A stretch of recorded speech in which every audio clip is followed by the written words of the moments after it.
Dear students, good morning. मैं पीयूष कुमार त्रिपाठी स्वागत करता हूं आप सभी का एक बार फिर से अपने YouTube channel SCS EDU point में। स्टूडेंट्स, जैसा कि आप लोग जानते होंगे कि इस समय हम लोग कक्षा 10 सामाजिक विज्ञान का अध्ययन कर रहे हैं और हम लोग इसमें पहले चैप्टर यूरोप में राष्ट्रवाद का अध्ययन कर चुके हैं। अब हम लोग दूसरे चैप्टर भारत में राष्ट्रवाद का अध्ययन करना प्रारंभ कर चुके हैं। तो जैसा कि आप लोगों ने इसके पहले पार्ट में देखा कि हम लोगों ने वहाँ पे क्या अध्ययन किया था। हम लोगों ने वहाँ पे अध्ययन किया कि भारत में राष्ट्रवाद के प्रमुख कारण क्या थे, और आप इन कारणों को अवश्य ही अध्ययन कर लीजिएगा क्योंकि ये आपके पेपर की दृष्टि से अब बहुत इम्पोर्टेंट हैं। और अगर आप इनको तैयार करते हैं तो इस प्रश्न से आपको 2 नंबर तो फिक्स है, मिल जाएगा। अब आज की क्लास में हम क्या पढ़ेंगे कि भारतीय राष्ट्रवाद पर प्रथम विश्व युद्ध का क्या प्रभाव पड़ा था और उसके कारण भारत में राष्ट्रवाद ने किस प्रकार जोर पकड़ा, इसके बारे में हम लोग अध्ययन करेंगे। और आज की क्लास में हम लोग महात्मा गांधी जी के द्वारा चलाए गए प्रमुख सत्याग्रह आंदोलनों को क्रम से पढ़ेंगे। तो चलिए आज की क्लास हम लोग शुरू करते हैं। क्लास शुरू करने से पहले प्रतिदिन की तरह मैं आपसे फिर से एक बार बोलना चाहूँगा कि आप लोग कॉपी पेन लेकर अवश्य बैठ जाइए क्योंकि आज भी आपको लिखने के लिए बहुत कुछ है। और वीडियो अगर आपको अच्छी लगे तो इसे लाइक और शेयर अवश्य करिए। एक लाइक का बटन ज़रूर दबा दिया करिए इसको देखने के बाद। चलिए हम लोग आगे बढ़ते हैं, क्लास शुरू करते हैं। तो जैसा कि मैंने आपसे बताया कि आज की क्लास में सबसे पहला सवाल हमारा होगा भारत के राष्ट्रवाद पर प्रथम विश्व युद्ध का क्या प्रभाव पड़ा था। तो अब आप यहाँ पर ध्यान दीजिएगा, ये मैंने NCERT की बुक से लिया है। ध्यान दीजिएगा, इसमें सबसे पहला क्या कहा गया। हाँ, तो आप लोग ये ध्यान दीजिए कि इसमें हमने कहा कि भारत के राष्ट्रवाद पर प्रथम विश्व युद्ध का प्रभाव। तो पहले जान लीजिए साधारण सी बात कि प्रथम विश्व युद्ध चला कब से कब तक था। तो प्रथम विश्व युद्ध आपका जो था 28 जुलाई 1914। ध्यान दीजिएगा, तिथि याद रख लीजिए। ये चैप्टर समाप्त करने के बाद मैं आपके लिए प्रथम विश्व युद्ध पर एक अलग से वीडियो लेकर आऊँगा।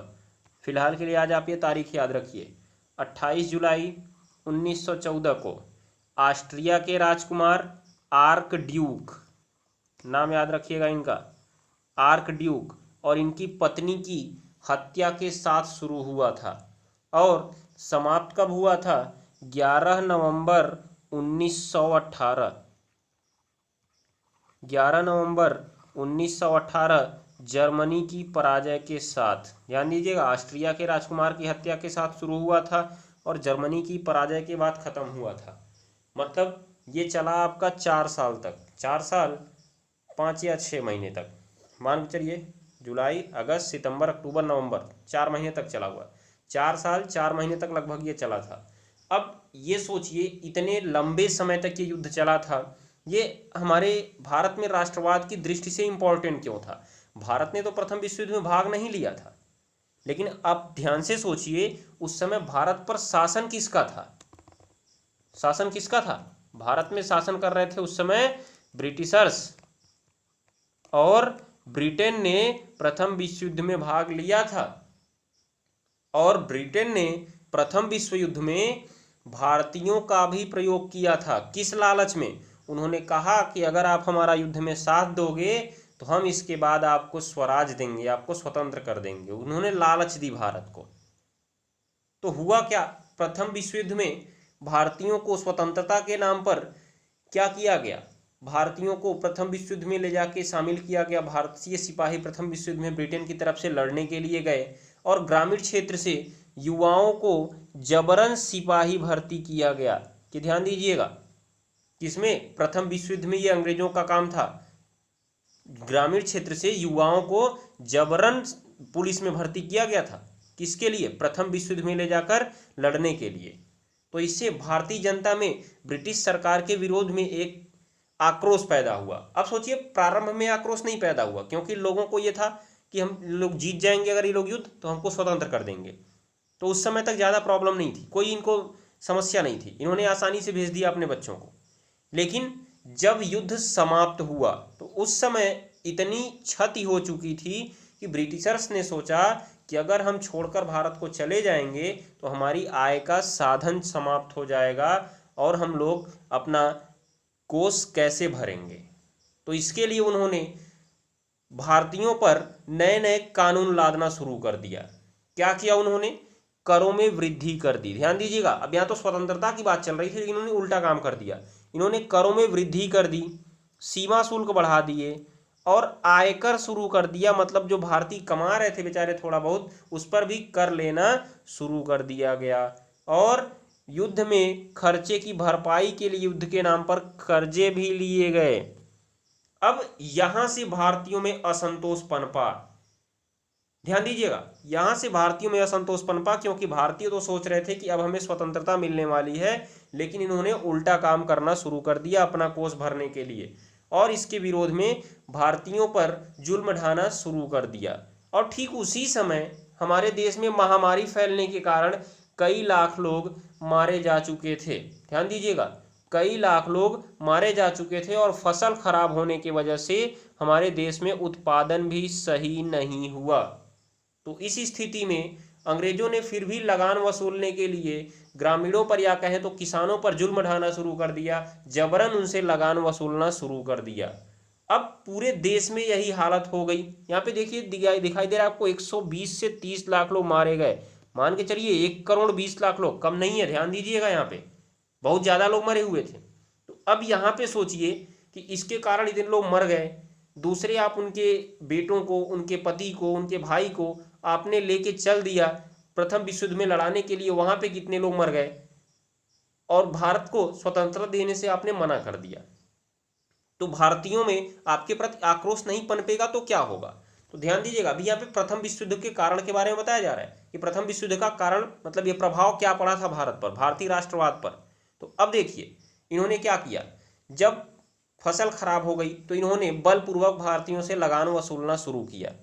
ऐसी स्थिति में लोगों को जो उम्मीद थी युद्ध समाप्त होने के बाद उनकी मुसीबतें कम हो जाएंगी, ऐसा कुछ हुआ नहीं और लोग इसके विरोध करने के लिए किसी एक अच्छे नेता की तलाश में जुट गए। जाहिर सी बात है, अगर किसी को कोई नेतृत्व नहीं मिलता है तो कोई चाहकर भी विरोध नहीं कर पाता। अगर हमें कोई नेतृत्व मिल जाता है तो हम लोग विरोध करने के लिए तत्पर हो जाते हैं। तो वही भारतीयों के साथ हुआ और इस विरोध को नेतृत्व देने का सबसे पहला काम किसने किया? महात्मा गांधी ने। ध्यान दीजिएगा, महात्मा गांधी यहाँ पे दिखाई दे रहा है, एनसीईआरटी की बुक से ये लिखा गया है। इसी समय एक ऐसा नया नेता सामने आया और उसने संघर्ष का एक नया ढंग और एक नया तरीका पेश किया। इस बंदे का नाम का था महात्मा गांधी, जो हमारे राष्ट्रपिता भी कहलाते हैं। ध्यान दीजिएगा, जब महात्मा गांधी जी भारत आए, कब? जनवरी 1915 में। अब यहाँ पे ये सवाल पैदा होता है कि महात्मा गांधी भारत आए, क्या इससे पहले भारत में नहीं थे? क्या महात्मा गांधी भारतीय नहीं थे? महात्मा गांधी भारतीय ही थे, लेकिन जब ये ब्रिटेन से बैरिस्टर की नौकरी पास करके आए थे, उसके बाद अफ्रीका में ये एक व्यापारी का केस लड़ने के लिए गए थे और वहाँ पर उन्होंने सत्याग्रह चलाया था। किसके विरुद्ध में? वहाँ पर अश्वेतों के विरुद्ध जो शोषण हो रहा था उसके विरुद्ध में वहाँ पर उन्होंने आंदोलन चलाया था, जिससे लंबे समय तक वो अफ्रीका में रुक गए और अंतिम में जनवरी 1915 में वो भारत आए।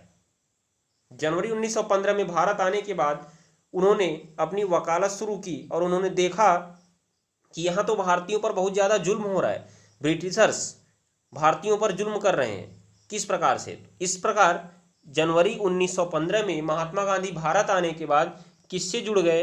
भारतीय राष्ट्रीय कांग्रेस से जुड़ गए। ध्यान दीजिएगा, यहाँ पे आप किससे जुड़ गए? भारतीय राष्ट्रीय कांग्रेस में जुड़ गए। अब क्या हुआ, यहाँ से जब 1916, ये 15 में आए, 1916 में लखनऊ अधिवेशन हुआ था, तो वहाँ पे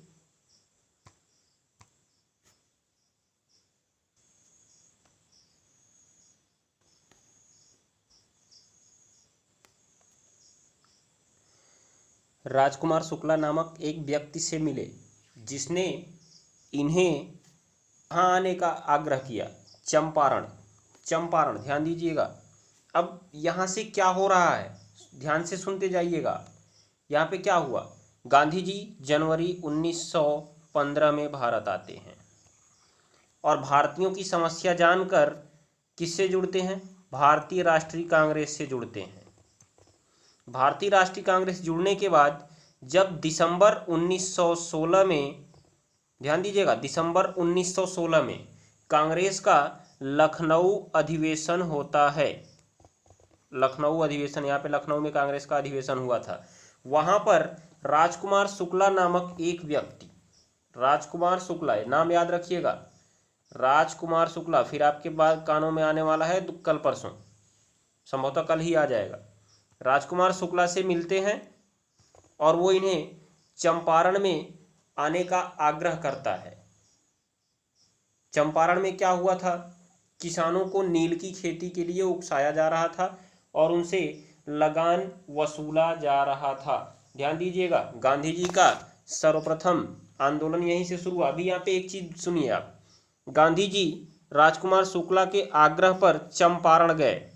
चंपारण, चंपारण कहाँ है? बिहार में। मैंने आपको मैप में बिहार बता दिया, बिहार कहाँ है, बिहार देख लीजिएगा बिहार कहाँ है। तो गांधी जी चंपारण में गए, वहां पर इन्होंने नील की खेती के विरोध में किसानों का साथ देना शुरू किया और इन्होंने ब्रिटिश सरकार से कहा कि अगर आप अपने लगान वापस नहीं लेंगे या अपने घोषणा को वापस नहीं लेंगे तो हम आपके खिलाफ सत्याग्रह कर देंगे। ये शब्द ध्यान से सुनिए, सत्याग्रह, सत्याग्रह। गांधी जी ने सर्वप्रथम इसी शब्द का प्रयोग किया था। ये शब्द याद रखिए, सत्याग्रह शब्द का सर्वप्रथम प्रयोग किसने किया था? तो किसने किया था? गांधी जी ने किया था।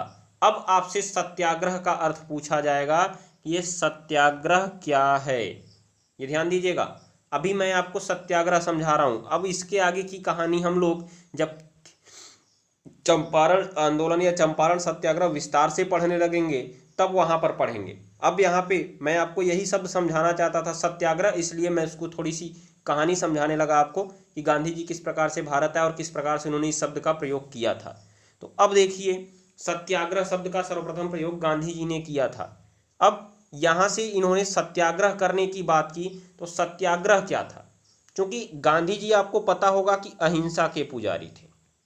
गांधी जी ये नहीं चाहते थे कि अहिंसा हो और गांधी जी का मानना था कि अगर हम सत्य हैं, अगर हम सत्य पर अटल रहते हैं तो किसी भी शक्तिशाली व्यक्ति से लड़ने के लिए हमें शारीरिक बल की आवश्यकता नहीं है। याद रखिए, हमें शारीरिक बल की आवश्यकता नहीं है, हम अहिंसा से ही उस व्यक्ति को हरा सकते हैं। गांधी जी का ये मानना था। अब सत्याग्रह का मतलब गांधी जी ने क्या बताया, यहाँ आप ध्यान दीजिए, आपको आसानी से समझ में आ जाएगा। जब गांधी जी चंपारण में पहुंचे थे तो उन्होंने ब्रिटिशर्स को सत्याग्रह करने की धमकी दे दी और गांव वालों को बताया कि ये सत्याग्रह होगा क्या। उन्होंने क्या कहा कि सत्य की खातिर आग्रह पूर्वक ना कहना सत्याग्रह है। ध्यान दीजिएगा, सत्य की खातिर आग्रह पूर्वक ना कहना सत्याग्रह है। जैसे मैं अगर आपसे कहूं कि 2 दूनी 5 तो आप कहें नहीं सर जी 2 दूनी 4 होता है, आप आग्रह पूर्वक ना कह दीजिए, ये कहलाएगा सत्याग्रह। यहाँ तो एक एग्जाम्पल है, नहीं तो पता चला कि हम कहे 2 दूनी 5 तो आप भिड़ लिए हमसे कि नहीं सर जी 2 दूनी 4 होता है, लेके धूम धड़ाका शुरू हो गया दोनों लोग के बीच, तो ये सत्याग्रह नहीं होगा। सत्य की खातिर आग्रह पूर्वक ना करना। तो यही गांधी जी ने कहा कि हम लोग यही मार्ग अपनाएंगे ब्रिटिशर्स के विरुद्ध कि वो हमसे नील की खेती करने के लिए कहेंगे, हम बिना विरोध किए, बिना उनसे झगड़ा किए, बिना मार काट किए हुए हम उनसे कह देंगे नहीं, हम नील की खेती नहीं करेंगे। ध्यान दीजिएगा आप, यहाँ पे यही काम था उनका, हम नील की खेती नहीं करेंगे।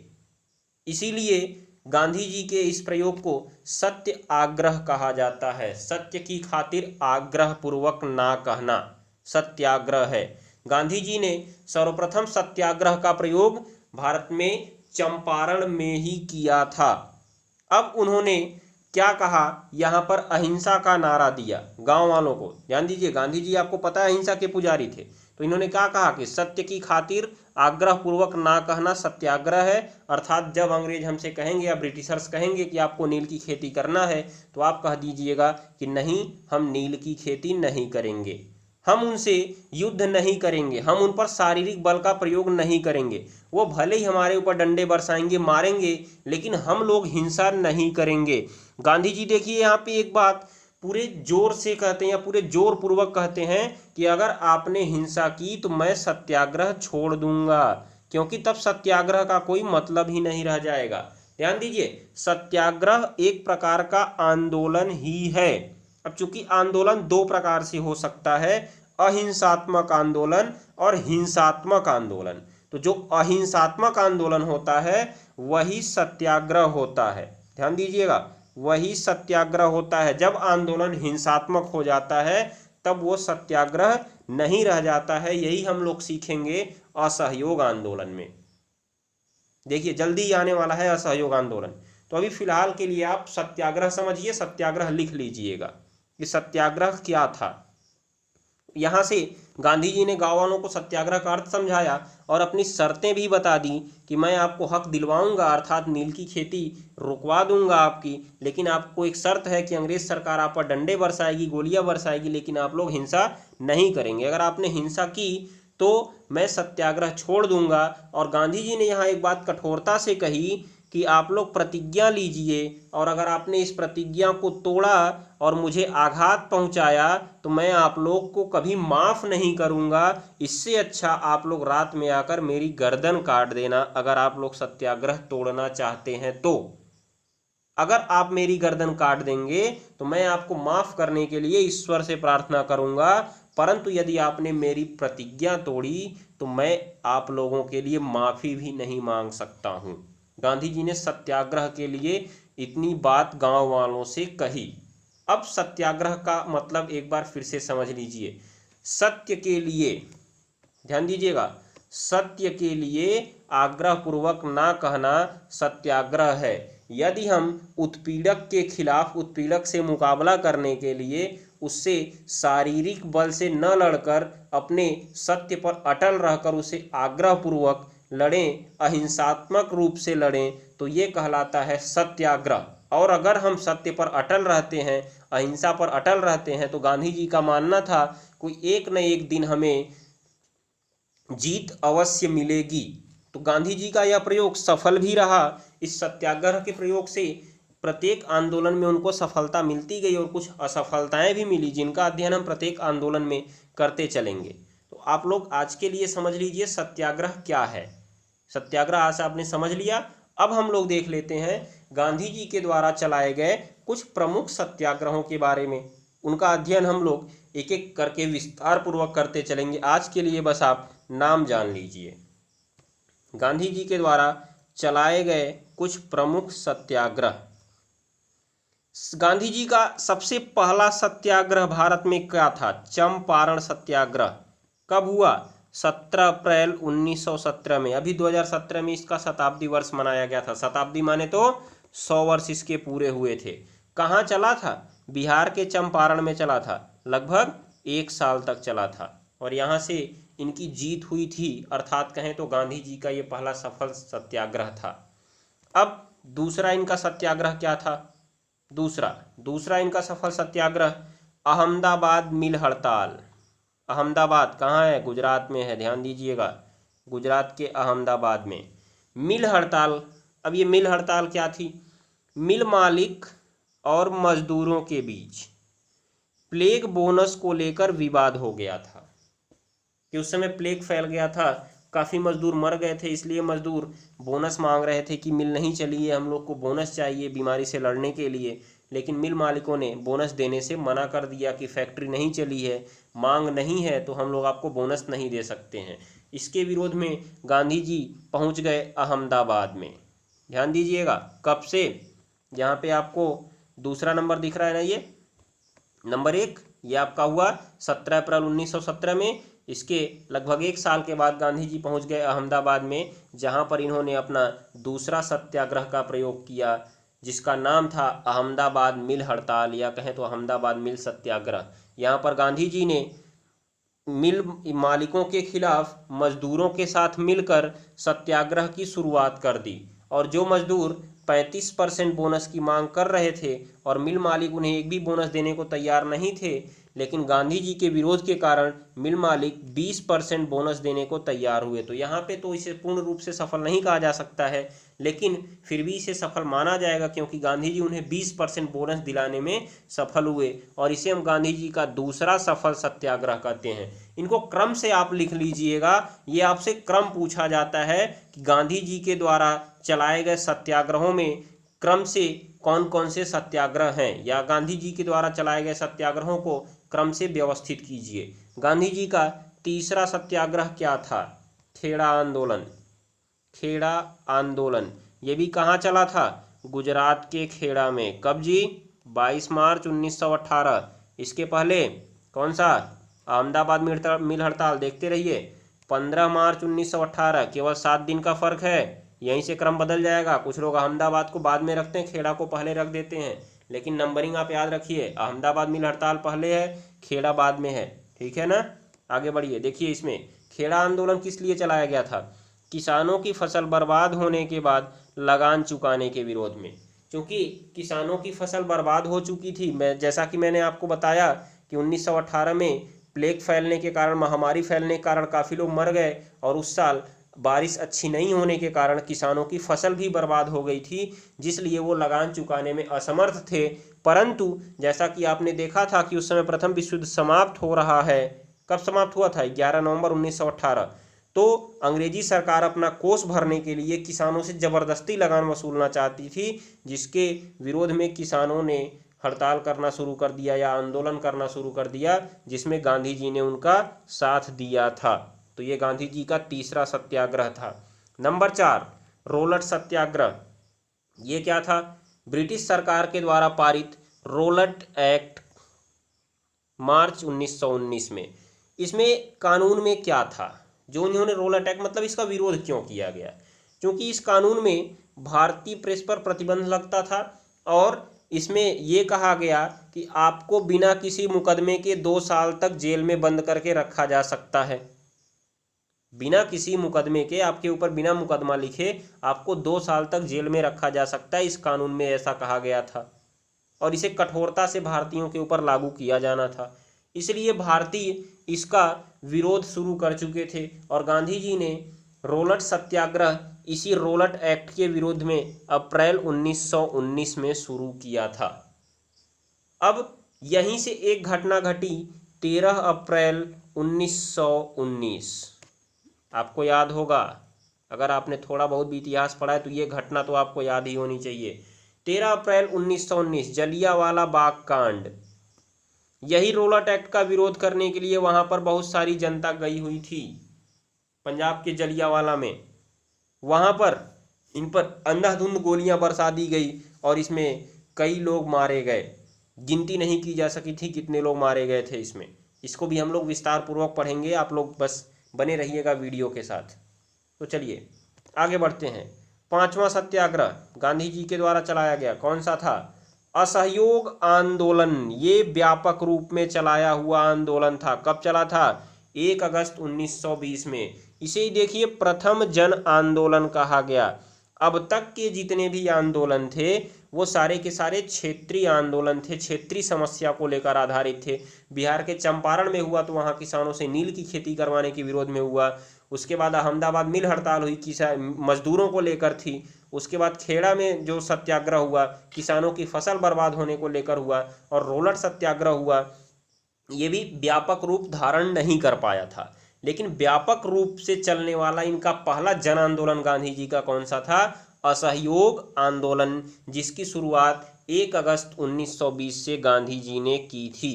किसके विरोध में? जलियांवाला बाग हत्याकांड के विरोध में की थी, ध्यान दीजिएगा, और रोलट एक्ट कानून के विरोध में। और मूल कारण तो इसका ये था कि गांधी जी चाहते थे कि अब हम लोग स्वराज प्राप्त कर सकें। स्वराज मतलब अपना राज, ब्रिटिशर्स हम पर राज ना करें। इसके लिए इसका नारा दिया गया 1 वर्ष के भीतर स्वराज। ध्यान दीजिएगा, इसका नारा क्या था असहयोग आंदोलन का? 1 वर्ष के भीतर स्वराज। परंतु दुख की बात है कि 1 वर्ष के भीतर स्वराज नहीं प्राप्त किया जा सकता और 2 साल तक ये आंदोलन चला था। 2 साल के बाद इस आंदोलन को वापस ले लिया गया था। क्यों लिया गया, इनको हम लोग विस्तार पूर्वक पढ़ेंगे, लाइन से इनको अध्ययन करेंगे हम लोग। आगे नंबर 6, सविनय अवज्ञा आंदोलन। सविनय अवज्ञा आंदोलन 6 अप्रैल 1930 से शुरू हुआ था। ये भी गांधी जी ने ही शुरू किया था। क्यों शुरू किया था? नमक कानून के विरोध में।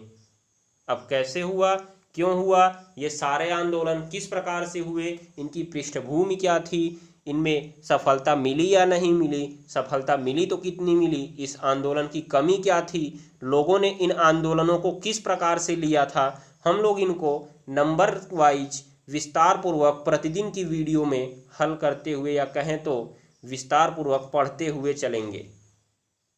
ठीक है ना। आज की वीडियो में हम लोग यहीं पर बंद करते हैं। आप इन सत्याग्रहों को क्रम से लिख लीजिए, डेट इनकी लिख लीजिए, इनका कारण लिख लीजिए। ये आपके लिए बहुत इंपॉर्टेंट क्वेश्चन है। आप किसी भी प्रतियोगी परीक्षा की तैयारी कर रहे हो, आपके लिए बहुत इंपॉर्टेंट सवाल है। और कक्षा 10 वालों के लिए ये सारे के सारे आंदोलन जो हैं इंपॉर्टेंट हैं, आपकी परीक्षा में आने वाले हैं। आप इनको अच्छे से पढ़ लीजिएगा, ध्यान दीजिएगा, ये सारे के सारे आंदोलन आप अच्छे से पढ़ लीजिएगा। तो आज की क्लास में जितने भी आंदोलन चले इनको हम लोग भारत के नक्शे में देख लेते हैं। पहला आंदोलन बिहार के चंपारण में चला था, ये है बिहार आपका, देख लीजिएगा ध्यान से।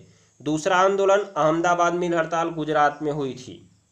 तीसरा खेड़ा, कहाँ पर हुआ था? गुजरात में ही हुआ था। चौथा रोलर सत्याग्रह, रोलर सत्याग्रह में जो जलियांवाला बाग हत्याकांड हुआ था, कहाँ हुआ था? पंजाब में हुआ था। कहाँ हुआ था जी? पंजाब में। उसके बाद सविनय अवज्ञा आंदोलन, सविनय अवज्ञा आंदोलन, इसमें दांडी मार्च किया गया था गुजरात के दांडी से, ध्यान दीजिएगा, ये गुजरात में ही हुआ था। तो ये सारे आंदोलनों के केंद्र थे। आप लोग इनको अपने मानचित्र में देख सकते हैं और पॉइंटेड कर सकते हैं। इनको विस्तार पूर्वक पढ़ते समय हम लोग पुनः एक बार मानचित्रों का अध्ययन अवश्य करेंगे। तो चलिए आज की क्लास में बस इतना ही। अगर आपको वीडियो अच्छी लगी हो तो इसे लाइक और शेयर करना ना भूलें और एक प्यारा सा कमेंट करना ना भूलें। आपके कोई सवाल हो, आप और कुछ वीडियो में चाहते हो कि वीडियो में और इसको शामिल किया जाए या इस पर वीडियो बनाई जाए, तो आप लोग अपनी राय कमेंट सेक्शन में दे सकते हैं। कमेंट सेक्शन आपके लिए खुला रहेगा, आप लोग कमेंट सेक्शन में अपनी राय दे सकते हैं और अगर राय अच्छी लगी तो मैं उस पर अवश्य ही वीडियो बनाने का प्रयास करूँगा। तो आज के क्लास में हमने समझा कि भारतीय राष्ट्रवाद पर प्रथम विश्व युद्ध का प्रभाव क्या पड़ा था। क्योंकि प्रथम विश्व युद्ध के कारण आर्थिक स्थिति इतनी बिगड़ चुकी थी कि ब्रिटिश सरकार को अपना कोष भरने के लिए पुनः भारतीयों पर बहुत सारा लगान लगाना पड़ा, बहुत सारा आयकर लगाना पड़ा, सीमा शुल्क लगाना पड़ा, इधर उधर के शोषण के रास्ते खोजने पड़े, जिससे भारतीयों में राष्ट्रवाद की भावना और उग्र रूप धारण करने लगी और इसे मूर्त रूप दिया किसने? महात्मा गांधी ने। तो चलिए आज के लिए बस इतना ही। तब तक के लिए टाटा, गुड बाय। मस्त रहिए, खाते रहिए, पीते रहिए, पढ़ते रहिए और सबसे बड़ी बात, घर में रहिए, बाहर निकलिए तो मास्क लगा के निकलिए, हाथ में सैनिटाइजर लगाइए और लोगों से दूरी बनाकर रखिए।